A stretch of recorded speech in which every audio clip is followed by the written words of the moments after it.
Welcome to the Entrepreneur Gene. I'm your host, Laurie Barkman. Each week, we'll hear from founders and CEOs to explore key decisions they've made for growth, value creation, and challenges along the way. This show is sponsored by the Business Transition Sherpa, offering entrepreneur advisory services from transition to transaction.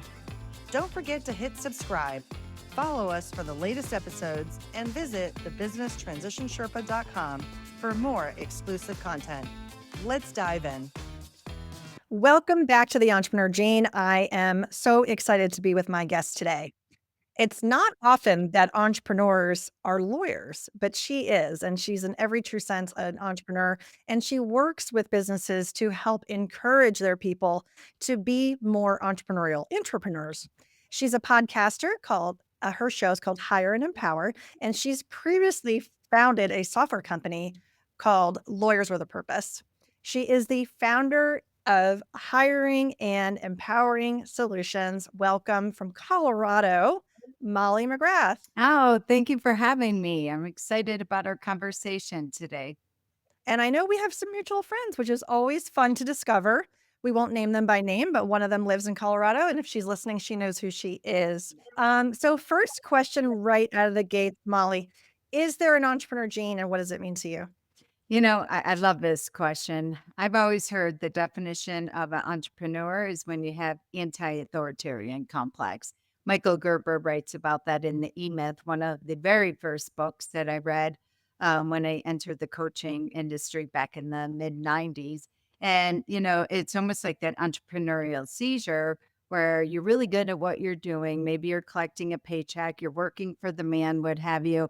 And at some point you hit the skids when you're like, if this idiot can do this and they're making all the money, I'm going to go hang my own shingle, which is, you know, I think that's how the entrepreneurial gene starts. But as you start growing and scaling and what have you, what I hear from entrepreneurs and myself included is a table switch at some point where you're actually like, I need to hire somebody so they can start telling me where to be and what to do every single day, which typically starts with a virtual assistant, executive assistant, what have you. Let's go back to the word you used. It was a big word, anti-establishment. What does that word mean to you? Anti-authoritarian. Or the anti-authoritarian, excuse me. Tell me a little bit more about that. Don't tell me what to do. So it's that you don't want a boss anymore that is calling all the shots and telling you where to be, what to do, putting a cap on the amount of revenue and income that you can make. So you kind of feel like a prisoner. And that's typically what I see in the entrepreneurial journey. When I've coached over 5,000 law firms, it's the first question that I ask. Tell me about when you hung your own shingle, why you did it. And 100% of the time, I was working for company A and realized that, you know, I had no control over my time, no control over my personal and professional world. I was working for the quote unquote man.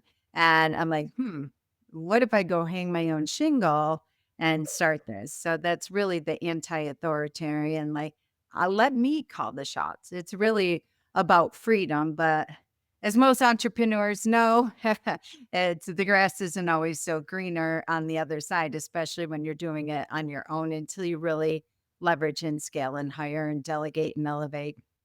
Absolutely. Control and freedom are really, really important words. And those are very commonly used when I ask this question. Why, same, I love your question. Why did you become an entrepreneur?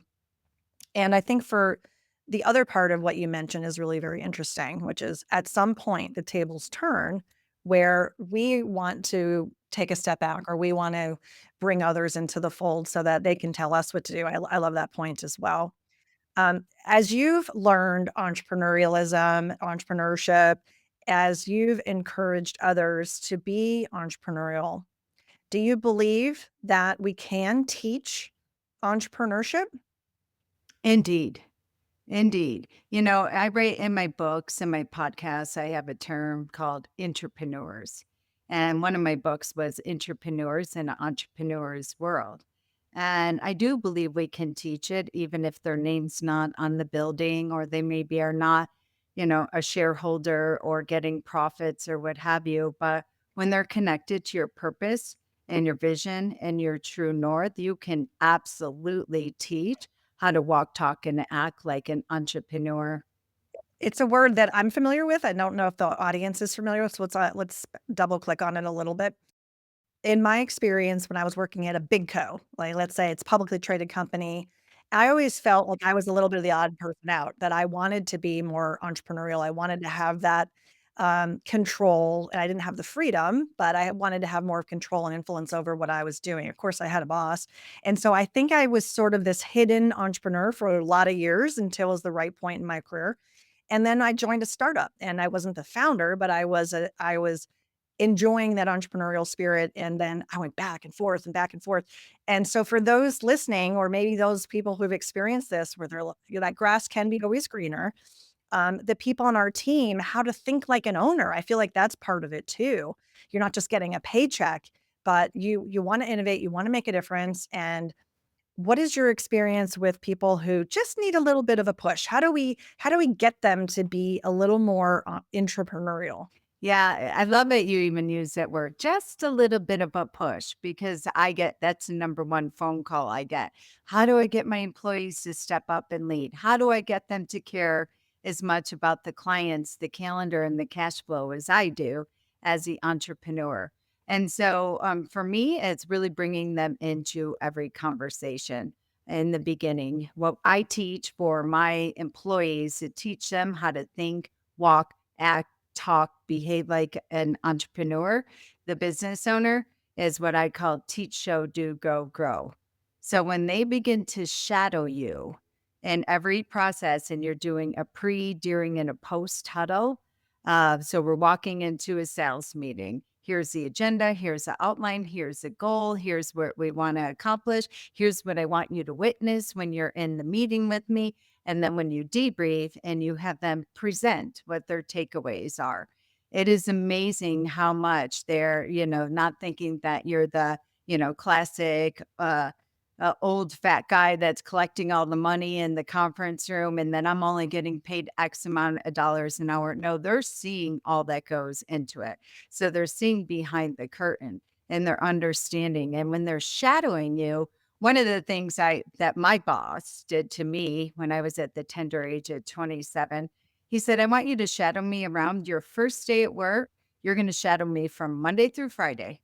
And you're going to see, and truly, by the end of day one, I was like in tears. I'm like, you haven't had a glass of water. Every time you walk out of a conference room, there's a line of people waiting to delegate back up to you. Then you have, your wife blowing up your phone because you're late for soccer practice and what have you. I'm like, this has got to stop. We have got to find a way for you to buy back your time. And that wasn't a terminology back then, but that's when we really got incredibly, I just was able to see it from the client's perspective, the employee's perspective, the entrepreneur's perspective, and got very deeply curious about protecting his time and having his back. Yeah, I love that. There's always challenges that entrepreneurs are facing. What are some of the biggest challenges that are keeping you up at night? For me, personally, for my business, it's protecting my visionary time. As an entrepreneur, that's my number one job description, to be the visionary and to really be working on opportunities, marketing, whatever it might be. And that is protecting my time and knowing my genius time. So the mornings for me, I start every morning with hot yoga at 5:30 in the morning. Morning is my peak performance time. And lo and behold, I have nights and weekends where for me to record my podcast, to prep for a speaking engagement, to work on writing my book, what have you. I already know I'm set up for failure. That is not when my energy is at its peak performance, what have you. So for me, that's the biggest thing. And I've recently gamified the whole thing and have my team that for every time that I violate my own visionary time, which is in the morning from 8 a.m. to 11 a.m., and I don't have very specific things calendar that I'm working on, I have to pay them a bonus if I don't produce it. Your money is where your mouth is. I love that. Is it like a tip jar where you kind of put $5 in and it accumulates over time, or we're talking big dollars? $25. Literally, they put it on their invoice for payroll every 2 weeks. So I'm incredibly clear in our weekly meeting what my top goals are for the week. Like this week, it's to prepare 3 presentations. And then I got to get my PowerPoint to my marketing girl, which typically, entrepreneurs and visionaries they do their best work when they're backed against the wall and stakes are high. But the impact on the team, that's when we have typos. That's when our presentations aren't pristine, what have you. So, yeah, it's really fun. Little bit of pressure. Yeah. No, I totally get it. My son is 20, but when he was in high school, he would procrastinate. And at the time, as a parent, I'm saying, "Hey, that's actually not a good skill." But now when that he's in college and he's doing well and he's managing his time however he sees fit, I can't obviously impact what he's doing there. I just see the output. Well, how are your grades and how are things going? And he's still procrastinating. But the interesting thing is that he's learned how to really budget his time. All I used to say he lives in procrastination. And, even made a t-shirt.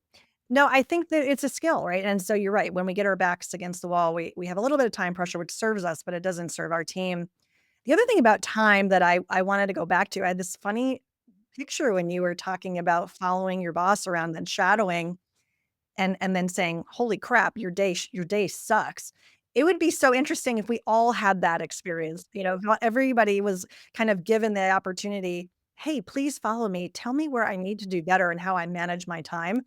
Um, have you had that kind of review lately or in the last year where you've encouraged your team to help you manage your time better? Yes, absolutely. So I have my team, they manage my entire calendar, and I always have somebody on any of my meetings shadowing me through that.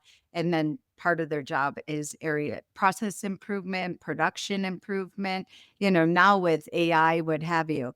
Way back when I'd have meetings and I'd have to type up notes and then put them in the CRM, what have you. Now everything's recorded, transcribed, my team members go right into my Zoom meeting. So there's always hacks for process improvement and what have you. But I want to go back to one other thing about my business. I have a recruiting business.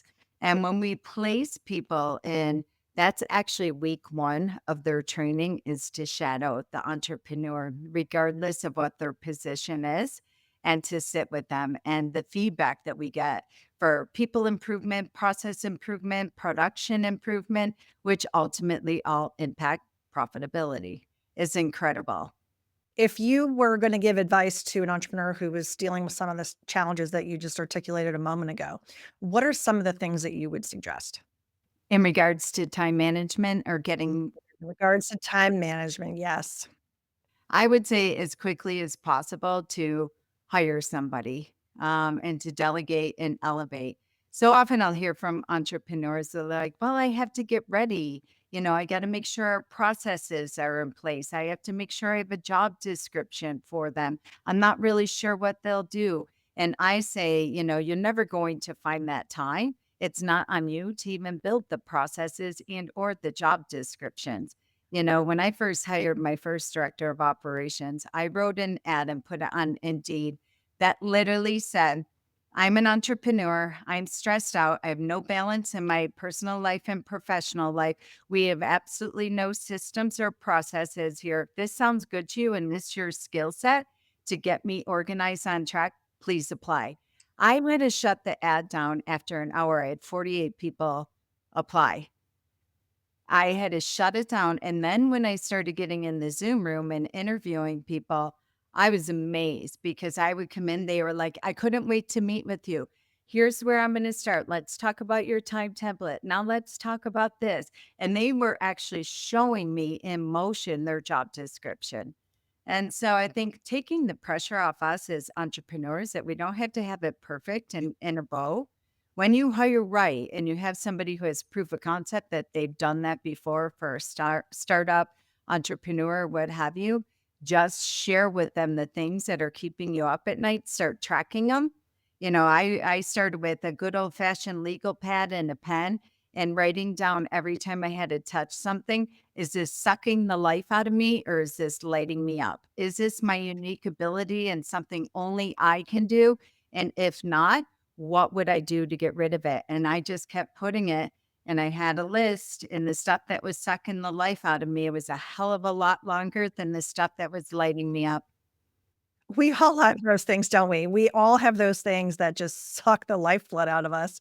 I'm smiling because I'm like, "Oh my god, I can completely relate to that." And I think if somebody has their own business, 100%, we've all been there, we can relate. Even if you're in a big co, right? And so you're working for the man, everyone's got those things. How do we deal with that? It's gonna lead into my next question because your industry is changing so much. The staffing industry is changing so much over the years, and it's got more change to come. But what excites you about the industry and where it is right now? For me, there's first and foremost overseas placement. I am so excited about the Philippines in particular, and being able to delegate a lot of the work over there. I staff in the legal industry, so we hire attorneys in the Philippines to work as legal assistants or paralegals for like $5 an hour. The going rate right now, the employee wages are up four at 4.65% since 2024. The unemployment rate is so incredibly low, getting people to come into the office. So I think it's creative disruption with same thing that you would do, but making the list of the things that light you up. Is this something that I could delegate to somebody overseas? Does this require X, whatever that might be? So that's really exciting from a profitability standpoint, and also that your business is operating 24 hours a day. So we are no longer having bottlenecks and being stuck. That's first and foremost. For those that are placing stateside and W 2 and full time employment, what have you, the thing that really, really excites me is that people are no longer job hopping for more money and Cadillac benefits and all the things that I think as business owners we have had trash around. People more than ever are wanting a place they call home and basically retire from. So I will see people every single day taking a $30,000 pay cut to go work somewhere where their input is valued, their voice is valued, because we have to remember we're hiring human beings first and foremost, and human doing second. And people want collaboration and they want to be belong. And at the core of it, human beings want time, attention, and feedback. And so when they can find a culture that has that, then they're willing to make that hop. So it's really exciting because people are interviewing companies. I would even lobby to say more than companies are actually interviewing them because they don't want a job hop anymore. They really want a place that they could call home and that they feel like a value creator and a difference maker in. It's important. A lot of people who join these firms, we think, oh, they're just going to be a couple years and they're going to move on. But if we have the mentality that this employee may actually stay for a long time, we kind of treat them differently, don't we? It's almost like that owner's mindset.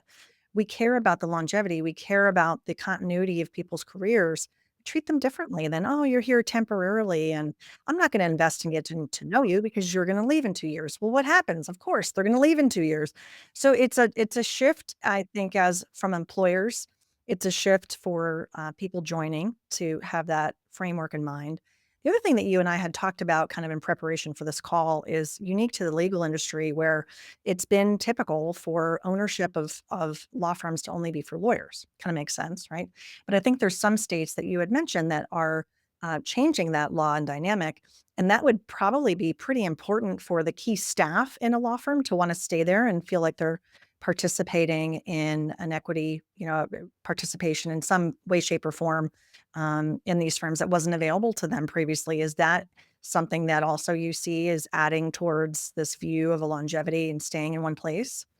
I don't see that as yet as longevity, but what I do see, which is almost the same thing. So right now, I think it's DC and Arizona are the two states non-attorneys can own a law firm, and it's coming and it's going to be happening. So it will be exciting for employees up to that point, but until that time, I really built an incentive-based compensation model where it is set up right down to the receptionist or the virtual assistant or what have you, which is the same thing as ownership.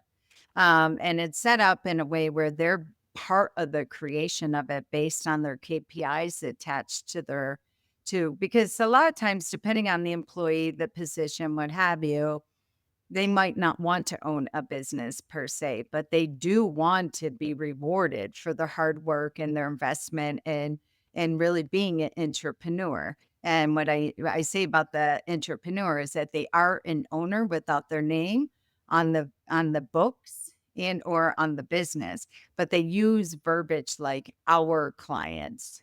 They use verbiage like we and things of that nature because they care just as much, especially when they have a monthly, quarterly, and annual bonus attached to it based on their key performance indicators, not necessarily attached just to revenue.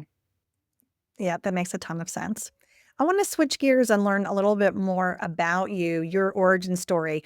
What were some of the key moments in your growing up, Molly, and those times when you realized, hey, I'm going to carve my own path? I'd love for you to share a little bit about your history. So, yeah, for me, I was fortunate enough and what I lobby very hard for the entrepreneurs I work with, that I had a boss at the tender age of 27 that invested in me. So he modeled everything that I just talked about. I shadowed him around. He brought me into the overall vision. He brought me into it, stressing him out and keeping him up at night. And so he really empowered me to use my voice and he wanted my insight and my opinion. And not only was it, yeah, we'll put it on the list and think about it, but it was actually implemented. So, for example, in the mid 90s, we launched a coaching program for attorneys, which was not very common. Coaching wasn't even a household name, number one, but especially for attorneys, that included, making certain they had integration and alignment with their personal and professional life. So the first event that we do when I'm hired, I say, it's interesting because the employees, the law firms would bring their critical team member with them, hoping they would implement once they left the event, which was also unique. And I said, I would like to start a key assistant training program that the attorneys are in here with you. My boss was an attorney coach, a phenomenal one. And can I start a program just for the employees and bring them into their own separate training program? And he said, absolutely, go for it. You design it, you create it, bring it to me, present it to me, and we'll launch it. So really empowering me to step up and lead, take more ownership within my job. And that's really where my journey started. We got it to the place where we sold his law firm and I was able to start hiring and empowering solutions and really take the what I now my program's called the Law Firm Admin Bootcamp and Academy, and it's still going strong almost 30 years later.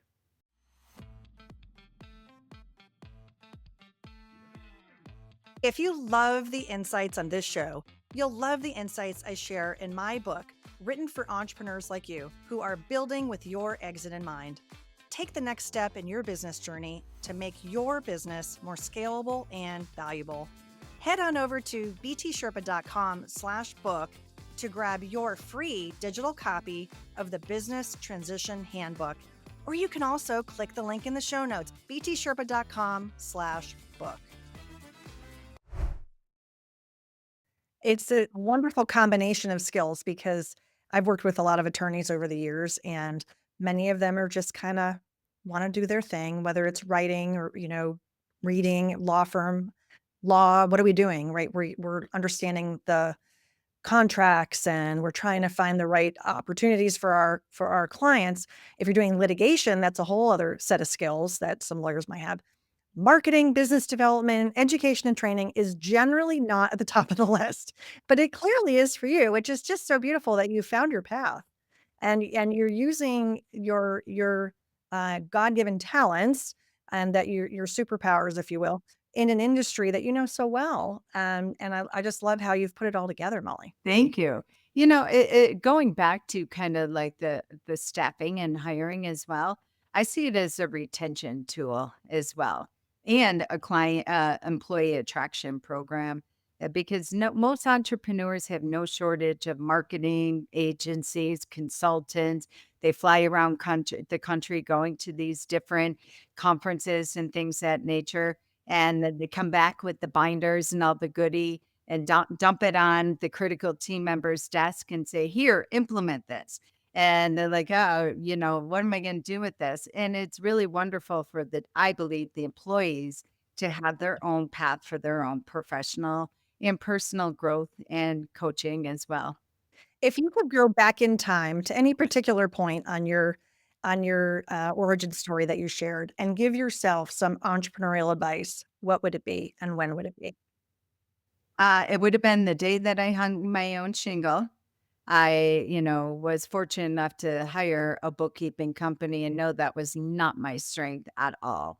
So, but it really would have been to know my numbers and to get from day one to not treat my business like, oh, a hobby, or let me get a couple clients and then let me do this, and really get very intimate and understand the books and really follow model that I follow now, profit first.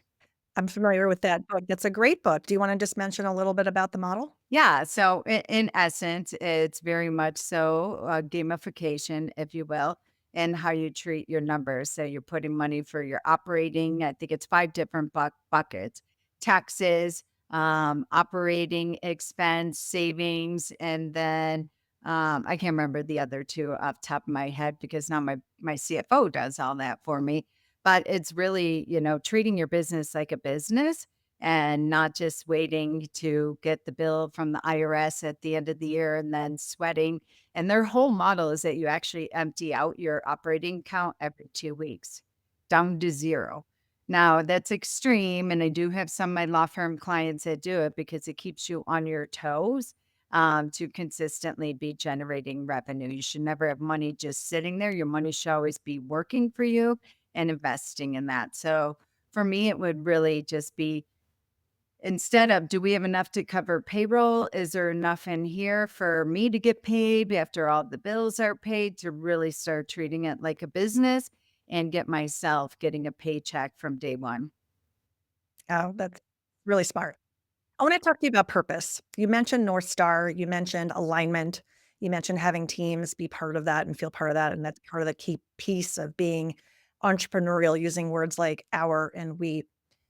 I wanna talk about your purpose. What is your purpose inside your business, Molly, and what is your purpose outside your business? I love that question. They actually are the same. For me, it's, I believe the number one bullet point in our job description as an entrepreneur is to grow people up and to give people opportunity. And so for me, that's really my purpose. I have 10 full-time people as now of this recording in the Philippines. And I intentionally make them have personal goals, professional goals, health goals, things of that nature, where every week they're reporting into it. So I like to, my purpose in my professional and my personal life is to take people who maybe did not feel that they had any unique gift. They did not think that there was anything beyond their paycheck every 2 weeks for opportunity. They had no control of their life and their freedom, just very much like an entrepreneur that they have. My team members are buying homes in the Philippines for the first time in their entire generational lineage, are no longer drinking Diet Coke or soda, that they're walking every single day. I have Grace on my team who's lost 23 pounds since she started in my company. And the tears that come out in our weekly meeting are incredible. Really to be from that place of shining the flashlight on people's greatness when they can't see it, and give them a path and a roadmap to show them what's possible for them to have the life that they want, even if there's just the receptionist or somebody else's employee. Those are a lot of stories that I'm sure every week you're so excited to hear, and it sounds like they're open to sharing it and being authentic and vulnerable with you and your team, which is really, really cool. The other reason why I asked that question, of course, for curiosity to get to know you better. But the other reason why I bring it up on the show is because a lot of business owners have an identity that's truly just saturated in the business, and they can't see themselves separating. And the more that we have an identity outside the business and things that light us up outside, it can make that separation easier one day. It's not like it's going to happen tomorrow, but it may happen at some point. And I think you and I might have talked about that, but I wanted just to reiterate to the audience, it's an important thing if you're building your business to be able to be not only clear operationally, but also have it in mind that hey, one day, there might be others that are going to be lifting up this business, and it's not going to be you directly. And I also like how you've set it up that way, Molly. I mean, that's a lot of what you've talked about is creating processes, enabling others to lean in, giving you that time to step back and be visionary. So I can see why you've said, look, it really does align and how you operate inside the business too, which is really cool. Yeah, and that's why I really make my team to go for a walk every single day, to have some kind of health builder where they have what I call in my company the power of the pause. Because maybe some of your entrepreneurs can resonate with this, but I always solve every problem in my life on my yoga mat. I solve my problems when I'm doing my sunrise walk in the morning. You'll hear entrepreneurs say all the time that their answer comes to them in the shower. This is why there really, in my opinion, needs to be that alignment and integration and that time where you are spending time for the power of the pause, where you do have white space and not just constantly grinding at work and in the computer and what have you, because like we talked about, at some point, hopefully you're going to sell your business, right? And then after that comes a whole slew of the identity crisis. And when people say to me, what's your goal? I say, yes, absolutely. I'm setting my business up to be sold.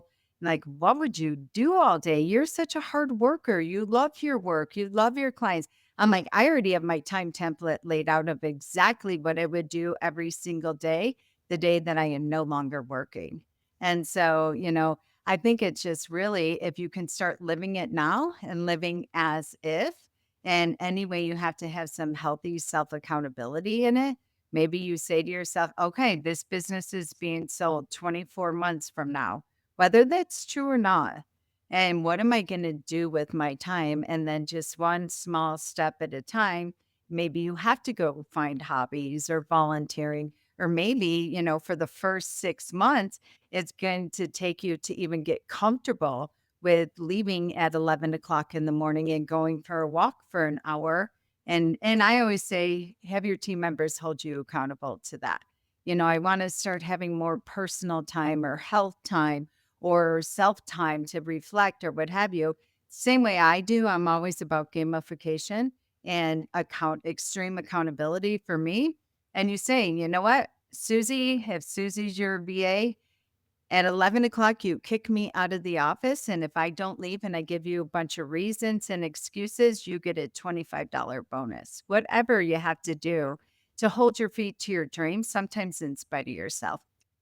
That's really fun how you make it a game. You're talking about gamification. It's holding yourself accountable, involving others in it so that you can all have a laugh if it doesn't come through. But obviously, there's a bigger meaning to it that everybody, of course, wants to see you live the life that you want to live, and they are being part of it too, and you're supporting them. You've shared a few things that give you this joy outside of work. And you live in a beautiful part of the country. You live in Colorado. I'm sure outdoors is you mentioned your morning walk and living in Colorado, are there other things that you enjoy to do for fun? Yes, absolutely. I love paddleboarding. Hiking is my number one go to thing. Camping, snowshoeing. I don't ski anymore, but as much as possible, whether it's -9 or 99, I'm outside. The saying in Colorado is there's no such thing as bad weather. It's just that you have bad gear. Yes, REI and Land's End agree with you. Um, commercial plug. No, I think I wanna go back to something you said earlier. So many entrepreneurs are not prepared for that day when they leave their business, right? It's emotionally a disconnect. It's very difficult. You've put it out there that you've been planning for that and how you'll spend your time. consider this an open invitation to my other show, which is called Succession Stories. I would love to have you on when the time is right to talk about how you put that plan together. And of course, if you're on the other side of it, we would talk about the whole A to Z. But that's pretty impressive, Molly. I gotta say, you're the first person I've talked to that has said, yes, I have a complete plan for when I exit. And wow, I'm doing webinars. I talk to people all the time. They are nowhere near prepared than you are. So you will forever be my go-to example of, hey, this is possible and here are the benefits. That's pretty amazing. Yeah. I can't say that was always the case for me, but right now I'm an empty nester. My kids are off at college. I've clipped the 50-year mark, what have you. And it really got to that point where I said, I can't just be a slave to my business because I was constantly feeling exhausted and I was constantly feeling burned out, but I did not realize it. And you have children, so you probably appreciate this, but they are your walking board of directors. It's really interesting. The older my kids get, I'm a number one core value in me personally and within my organization is extreme accountability. So my son literally would be, I'd get off a conference call or what have you. He's like, Mom, I could tell you didn't go to yoga this morning. I've listened to your past two calls and you're incredibly snappy. And I can see it on your face. You're stressed out. You need to walk away from your computer and go for a walk right now. So, when you have this board of directors everywhere in your life that will support you with this and really shining that flashlight on you, I think it really helps. That is so funny how our kids call us on our bullshit. My daughter did that once. It was last year. I'm trying to remember exactly what happened. She called me out on something. I don't remember what it was. I said something, did something, whatever. Totally called me out. And I said, you know what? You're 100% right. Oh my goodness. Thank you. Instead of getting defensive, instead of getting mad, I recognize she sees something that I didn't see. And your and your son's doing that for you. Is he working with you in the business? This is a funny story. So he's in college right now, fifth year. He's going for construction management. He already has his big boy job, what have you. But this summer, he wanted to buy a new truck and he wanted me to help him financially. I'm like, okay, well, you're going to go work in my business. You're going to work with the recruiting team. You're not going to report to me. The only thing I do is show up at the weekly team meeting. Crystal's your boss, what have you. Well, probably 3 weeks into him working, I got a client complaint that said, "What's going on with our matter, blah, blah, blah." And I show up in the weekly meeting and I said, "Who has this account?" And everybody was quiet. And Crystal goes, "Aiden," which is my son's name. And I go, "What?" I go, "Wait a minute, where is Aiden? Why is he not at this meeting?" And Crystal goes, "We haven't heard from him in a couple days." I go, "Crystal, does he need to be fired?" And her face is ghost white. And she's like, yes, he does." So he did work in the business and he got fired after 3 weeks. So everybody's accountable. I literally sent him a text. I said, "You're fired." And he replied, he goes, "Good." Look, everybody finds out in their working life what they enjoy and what they don't. He has figured out what he doesn't and maybe what he's not good at. And so he'll find his path and find a way to that truck, I'm Yeah. sure. That's a great story. My goodness. And your team had the guts to be able to say and in your core value, accountability, right? They weren't going to let you bypass that one. Yeah, and I just want to kind of grab onto your story with your daughter really quick. And for entrepreneurs, when your team come to you and give you feedback, hopefully you're asking for feedback often. And they are not just shut down in regards to that, but like this story with your daughter where you're like, "You know what? You're absolutely right." You are demonstrating for them to speak up more. I can't even imagine what you're doing when you're for your daughter in her career, in her crucial conversations that she needs to have. So, as my coach always says, that if you want feedback and you want to know what's really broken in your business, go ask the people that are the lowest on the totem pole. your receptionist, your legal assistants, or your administrative assistants, or your virtual assistants. And if you get crickets or the deer in the headlight look from them, you know you don't have a safe culture where their voice and opinion matters. So then that shows you where you have some work to do. But if they are coming back to you in an honest, well, respectful way with data and information about what's not working, and if they were the big kahuna, what changes they would make, I mean, my goodness, it could change everything in your business. It really can. Another funny story, same daughter. And this time the table was turned. Have you ever heard of escape room? You know, where you go and you do an assignment and you don't know exactly what you're doing. It's very ambiguous. You're given these clues, you have to figure out problem solving. So we went as a family, plus 1 or 2 people. So maybe we were 4 or 5 people. And my daughter is very take charge. So is my husband, so is my son, and so am I. And we are 4 type A's in a room. So immediately I go to type B, okay? Because I'm a Gemini and that's what I do. I can be type A when I need to, or I can be a type B. In this situation, I'm like, all right, I'll fall back. My daughter went so far in on type A. She's probably going to listen to this and be like, I can't believe you're telling the story.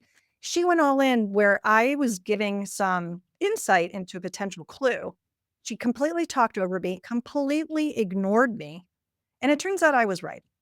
So after we got out of the escape room, we went home. I kind of, for the next hour, I kind of ruminated on it. I'm like, am I going to say something? And I said, you know what? I am. I'm going to say something. She had not yet started her full time big girl job.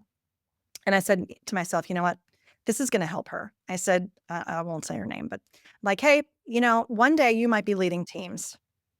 And one day you need to make sure that you're hearing all the voices and not just your own. And here's what happened. And she was like, oh, did I do that? And then my son and my husband were kind of like, yeah, you did.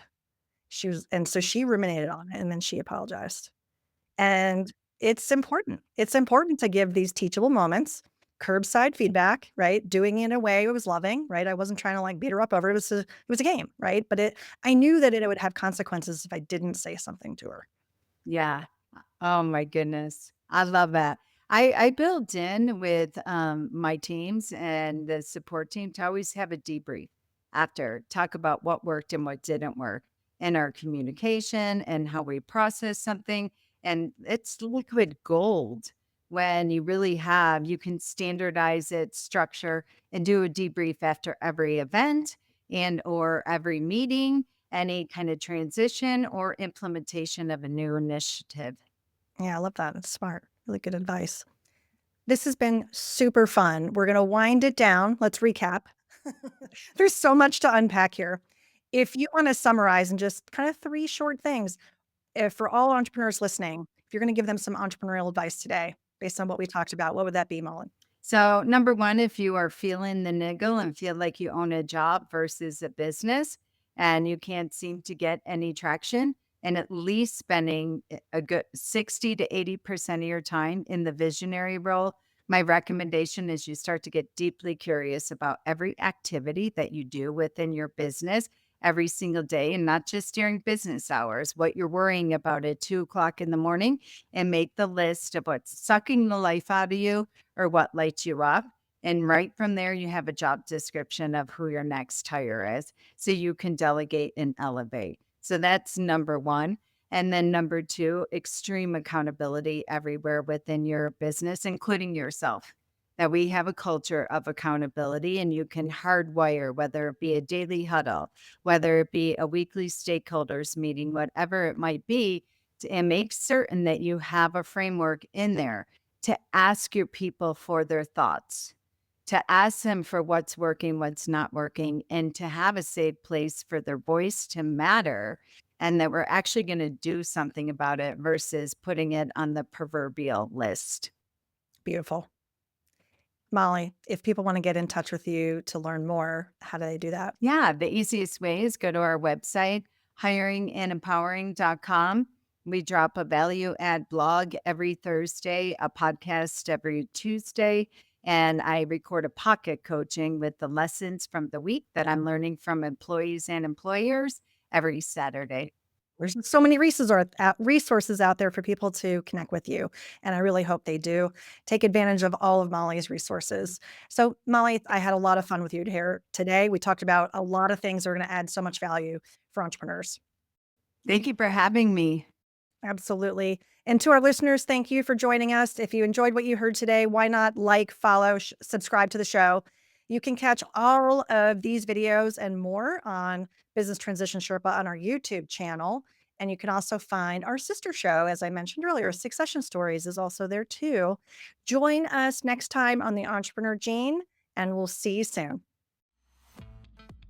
Hey, that's a wrap. This show is sponsored by the Business Transition Sherpa, working with entrepreneurs who want to escape feeling like a prisoner in their own business and to eventually let go flawlessly. If you loved today's episode, be sure to subscribe to the podcast. And if you want to help support the Entrepreneur Gene, I'd encourage you to leave a rating and review. Ratings and reviews truly help our show grow and get in front of more entrepreneurs just like you. If you do leave a rating and review, we'll be so happy. Take a screenshot of it, send it to my email, Laurie at btsherpa.com, and we'll send you a free digital copy of my book, The Business Transition Handbook. And we'll also enter you to win one of our monthly swag boxes. For show notes, including links to everything in today's episode, be sure to visit btsherpa.com. Also, as a reminder, you can watch this full video interview on our YouTube channel for the Business Transition Sherpa. While you're there, be sure to check out videos from our award-winning podcast called Succession Stories. We'll see you next time on The Entrepreneur Gene.